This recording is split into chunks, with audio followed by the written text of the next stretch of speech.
Il y a ceux qui partent en vacances et d'autres qui partent en séminaire. Et puis il y a ceux qui partent dans une grotte pendant 15 jours, sans lumière, sans montre, sans réseau, sans même l'heure du déjeuner. Oui, ça existe. Et ce n'est pas une secte ni un mauvais koh.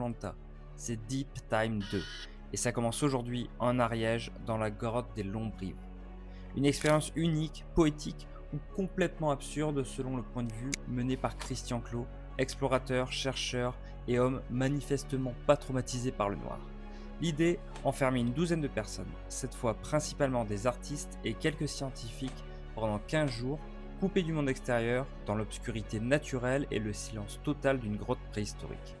Objectif affiché, comprendre le cerveau humain et notamment la créativité, s'adapter à la perte totale de repères temporels, comprendre comment on pense, comment on rêve, comment on crée quand le temps n'existe plus. Et attention, ce n'est pas une première. En 2021 déjà, Clo avait lancé Deep Time One, un projet qui avait fait pas mal de bruit. 15 volontaires, 10 hommes et 5 femmes bloqués 40 jours dans cette même grotte, sans téléphone, sans lumière, sans contact avec l'extérieur. Résultat, des rythmes biologiques qui se dérèglent complètement. Certains pensent être restés là depuis 23 jours alors que ça faisait 35. Un mec s'est même levé un jour à minuit en pensant qu'il était 8 heures du matin. L'adaptation du corps est réelle, mais celle de l'esprit plus incertaine. Et dans le Deep Time One, on a vu apparaître un phénomène fascinant. Deux horloges différentes chez les participants.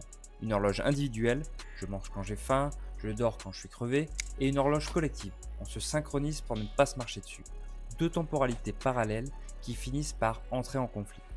Qui décide quand on bosse, quand on cuisine, quand on dort? Spoiler, pas de chef, donc discussion, beaucoup.